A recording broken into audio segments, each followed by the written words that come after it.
Je te présente un livre qui m'a beaucoup intéressé. On nous dit souvent d'oublier le passé. Et si c'était la pire des erreurs à faire? Je viens de finir ce livre de Charles Pépin, dont je te dévoile le titre juste après, mais je commence par ses points clés et pourquoi tu devrais aussi le lire. D'abord, la nécessité d'accepter son passé plutôt que de le fuir. Pépin insiste sur le fait que vouloir effacer son passé est une illusion. Il faut au contraire intégrer à notre identité. Il parle du concept de décentrage, sortir de son spectre égocentrique et de sa propre douleur pour embrasser une cause supérieure.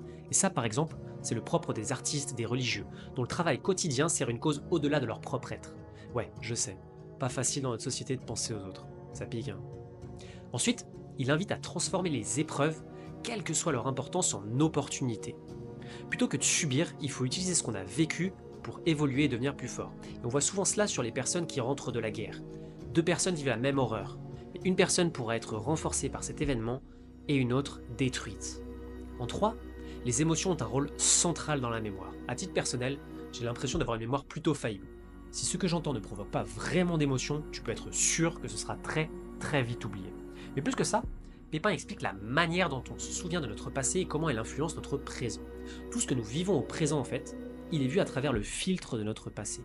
Ainsi, un lieu, une peinture, un moment pourrait être perçu différemment en fonction du moment de la vie et du filtre intellectuel utilisé. On n'est plus sûr, je pense donc je suis de Descartes, mais je me souviens, donc je suis.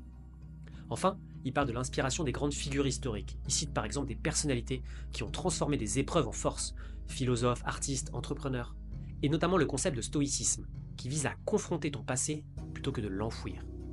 Conclusion, le livre, c'est Vivre avec son passé de Charles Pépin. Et même si j'ai cru à un livre psychiatrique quand mon pote me l'a offert, j'en ai retenu une leçon essentielle.